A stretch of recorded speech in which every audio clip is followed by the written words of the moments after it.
USC and UCLA are planning to leave the Pac-12 for the Big Ten.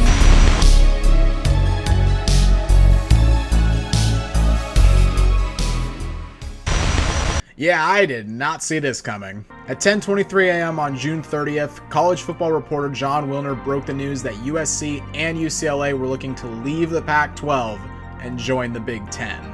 Only a few hours later, it was made official. USC and UCLA will leave the Pac-12 for the Big Ten starting in the 2024 season, essentially putting the Pac-12 on life support. The conference was already struggling for relevance, and now they don't have a team in the biggest media market in the conference footprint. In my opinion, that's a death blow for the Pac-12, and I will personally be shocked if the conference even still exists in 2024. In this video, we will examine why USC and UCLA left the Pac-12 and what lies ahead for them, what happens to the rest of the Pac-12 teams, there's been rumors of some leaving, there's been rumors that the 10 will stay together, and what does this hold for the future of college football? But let's start first with the LA teams. So, why did USC and UCLA leave the Pac-12? Why?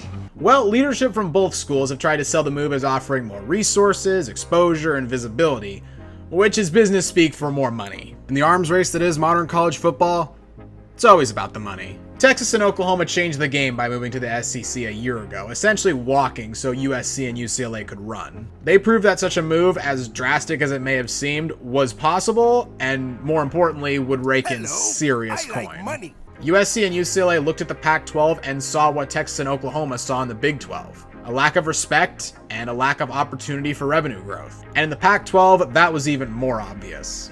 Thanks to a combination of programs regressing and Larry Scott's incompetence, the Pac-12 went from a conference that some considered on par with the SEC in the early 2010s to the worst conference in college football last year, according to the Colley Matrix, a computer used in the BCS system. In 2011, Scott locked the Pac-12 into a 12-year TV deal with ESPN and Fox, a deal that, in hindsight, was too long, not allowing the Pac-12 to renegotiate before the Big Ten does. The next year, Scott's plan to raid the Big 12 and create a mega conference by adding Texas, Oklahoma, Texas A&M, Colorado, Oklahoma State, and Texas Tech fell through after Texas's Longhorn Network clashed with Scott's recently created Pac-12 network over third-tier rights. This one isn't entirely on Scott, as Texas pulled out for a variety of reasons, although the inability to have the Longhorn Network in the Pac-12 was a sticking point. Despite missing out on the Big 12 schools, in the mid-2010s, the Pac-12 had some great years in football. 2014 was probably the best year for the Pac-12 in the last 10 years. Oregon finished the season ranked number 2 and made the college football playoff.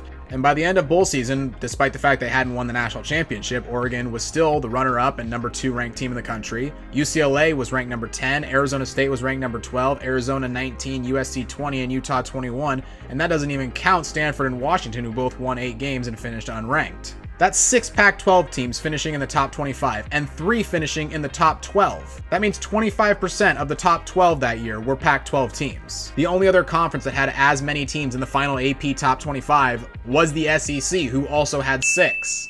The good times, however, were short-lived, as the next couple years were defined by the conference's continued slide towards irrelevancy. Finally, and worst of all for the conference, in 2019, Larry Scott declined an offer from ESPN to take over the Pac-12 network's distribution of Tier 1 rights, betting on the network that he started, which in 2019 was still struggling to sell its own ad space. We haven't even mentioned the fact that when the Pac-12 network was launched, they couldn't reach a deal, and to this day still haven't reached a deal with DirecTV to broadcast the network, which is, only the largest satellite television provider in the United States. All these things bred frustration for USC and UCLA, but USC specifically. Despite being down for over a full decade, USC is still considered the preeminent football brand in the Pac-12, and everyone knew once they eventually did return to form, they would reclaim their place as one of college football's most valuable programs. After landing Lincoln Riley and working overtime in the transfer portal, it made USC look around and ask, why do we need the Pac-12? While USC's mediocrity was their own doing, their potential to rise in the current Pac-12 had an obvious ceiling.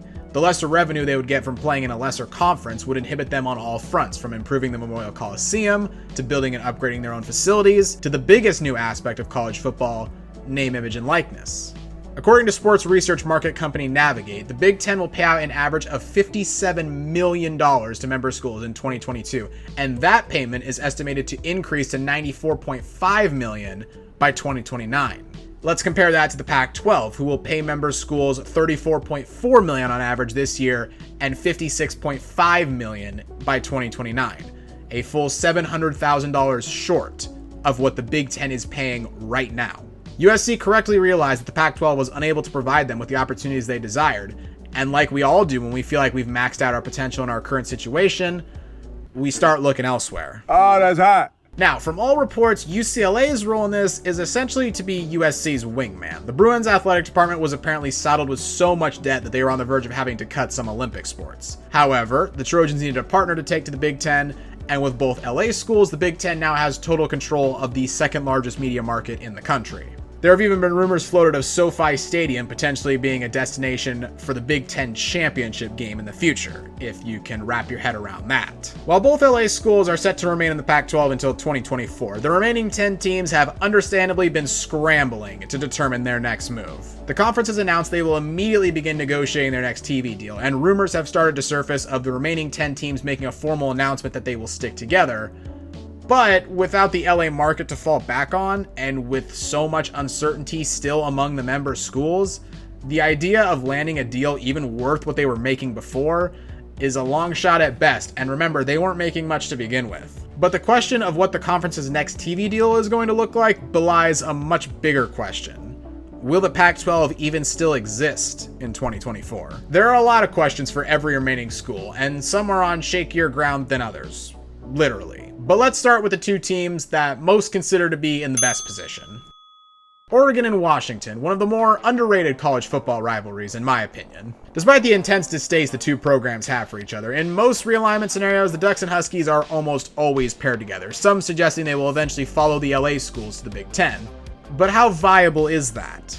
Well, both schools are AAU members and well-known programs with strong national brands. Both are the premier programs in the two largest media markets in the Pacific Northwest, and both have had strong success in football. Oregon has 2 national championship appearances and 7 New Year's Six Bowl appearances since 2009, while the Huskies have a national championship in 1991 and 3 New Year's Six Bowl appearances since 2016. The University of Washington has one of the best academic records, not just in the United States, but in the entire world. And Oregon's #1 booster kinda invented Nike, and you can be damn sure that Uncle Phil is not gonna sit around and watch the Ducks fall behind in conference realignment after all he's put into that program. Additionally, USC and UCLA are going to need more opponents closer to home. Now, travel for football likely won't be an issue. But for all the other sports that have to travel much more frequently, it's likely to cause issues not just for the players, but for their families as well. Now, what would prevent Oregon and Washington from receiving a Big Ten invitation? Say it with me, everyone. Money. It's been questioned by some if Oregon and Washington bring in enough revenue that their inclusion would increase the share of revenue for current Big Ten teams. If Oregon and Washington's inclusion doesn't grow the pie enough, there's not really an incentive for them to be invited. If the Big Ten decides to deny Oregon and Washington entry, and let me be clear, they would have to outright say we deny you entry before I would explore this next option. First of all, ring up the SEC and see if they would be interested. They won't be, but the worst thing that can happen is they say no. When that inevitably doesn't work, then they should look to the Big 12, who would be smart to invite them. If you want a deeper breakdown of Oregon and Washington's potential place in the Big 12, I highly recommend this video by Kuz's Corner. He does a great breakdown of where the Ducks and Huskies would fit in the Big 12, but to quickly summarize, Oregon would have the largest fan base in the Big 12 and Washington would be third. Washington would have one of, if not the best academic record in the conference, and Oregon and Washington would be tied for third in the Big 12 in average TV viewers per week. The Big 12 would be very wise to let Oregon and Washington in, even if both schools made it clear they were the second choice behind the Big 10. But with the Oregon and Washington to the Big 10 rumors, there have come another set of rumors about 4 teams meeting with the Big 12 to gauge their interest.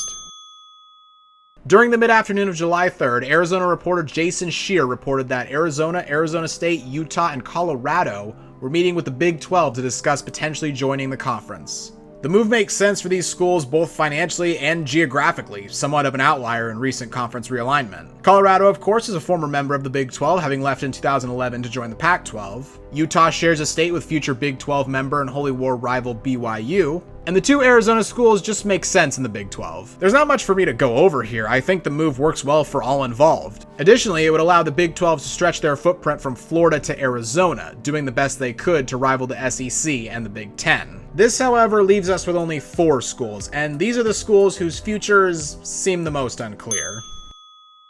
Let's start with the team obviously in the best position in this group, Stanford. Now, yes, they have fallen off in football recently, but they are elite in a variety of other sports, and their academic record alone makes them extremely valuable to any conference looking to improve their academic profile. Additionally, they are located in the San Francisco-San Jose market, a market that, while it's not known as a hotbed of college football, is one of the largest in the country. Finally, they share a rivalry with longtime Big Ten target Notre Dame, and one of the most proposed scenarios is if Notre Dame accepts a Big Ten invitation, that Stanford, Oregon, and Washington will also get the call up, and that'll put the Big Ten at 20 teams and cement a stranglehold on the West Coast. Now, if Notre Dame tells the Big Ten no, Stanford is still in a pretty good spot. Everything said previously about their media market and academic record will still be attractive to other potential conferences, mainly the Big 12.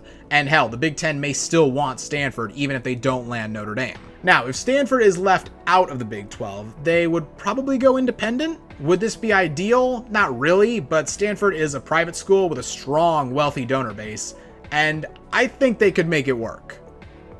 I think. Their rivals down in Berkeley, that's a different story.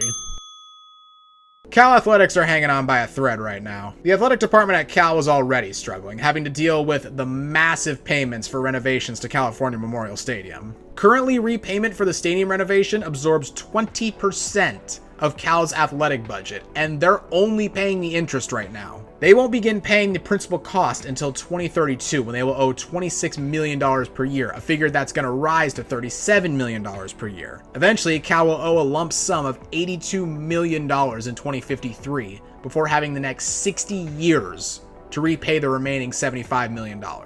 And that doesn't even take into account the stadium is built literally right over the Hayward fault zone, like almost from goalpost to goalpost, which can present its own set of problems. Now, without the LA schools to bring in that extra revenue for the Pac-12, Cal is in even more trouble, as their team's lackluster performance on the field over the past decade has definitely negatively impacted their revenue. It was floated only 6 years ago that Cal may need to look at cutting some sports so they can pay back what they owe, and now with their payout from the Pac-12 almost certainly set to decrease, you're starting to hear those whispers again, with some even suggesting that football itself could be cut. If Cal does cut football, it would be devastating. They would be stuck paying for renovations of a stadium they no longer have any use for. Renovations that were expected to be paid for with football revenue, which is very quickly drying up. It sucks because Cal used to be a relatively strong Pac-10 program. Given their stature, it's impressive how much NFL talent they produced. Aaron Rodgers, Deshaun Jackson, Marshawn Lynch, Keenan Allen, Jared Goff, Cam Jordan, Marvin Jones Jr. Hell, they were ranked as high as number 2 in 2007 before they suffered the same fate that all teams ranked number 2 that year did.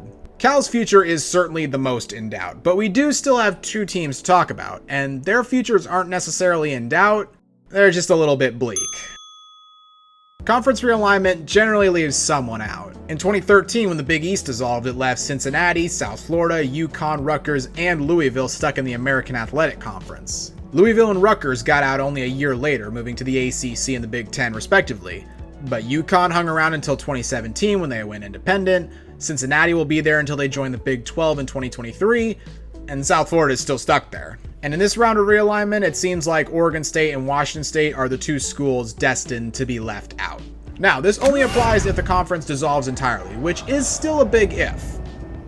But if that happens, what are their realistic options? The Big Ten almost certainly will not come calling, even if they do poach Oregon and Washington. The Big 12 would be the preferred landing spot, but with neither school being in a large media market nor being the flagship program in their own state, it's been questioned what they would add to the Big 12. And finally, we have the most likely scenario, which unfortunately for Beaver and Cougar fans, is joining a smaller conference, most likely the Mountain West. This would be devastating, quite frankly. While the $34 million the Pac-12 will pay out on average to member schools isn't a lot compared to what the big conferences pay, it is still over 8 times what the Mountain West paid on average to their member schools. We haven't even mentioned that Oregon State just recently began a $153 million expansion to Reser Stadium, an expansion that some have suggested the university might have to downsize, especially if they're relegated to the Mountain West.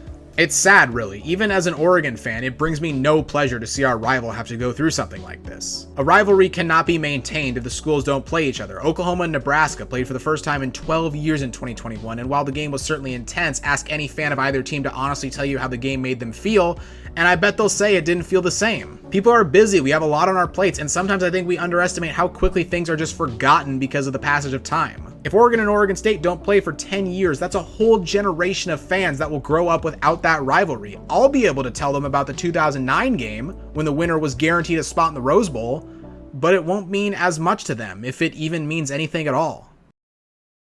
So, what does this mean for the future of college football? Well, if you watch college football to see the next generation of great football players, if you watch to see exciting games between historic tentpole programs, if you watch college football for the biggest games the sport has to offer, you'll probably continue to enjoy it. On the other hand, if you love college football because of tradition, because of long-standing rivalries, because of the history of each conference and what those conferences have stood for and endured for over 100 years, if you watched when your team wasn't good all because you had the chance to ruin someone else's season, then this might not be your sport anymore. I won't lie, if it was announced tomorrow that Oregon was accepted into the Big Ten, I'd be excited. All the great games I'd be able to watch at Autzen Stadium, the chance to forge new rivalries, new traditions, the chance for the Ducks to grow further as a national brand, it all sounds really exciting. But it also sounds like business speak from a university president. And while I can't help how I feel, it doesn't mean I like how I feel. And that's the video. How do you think all this conference realignment will pan out? Let us know in the comments down below. If you enjoyed the video, don't forget to leave it a like. It really helps out the channel. And don't forget to subscribe to Synthetic Sports.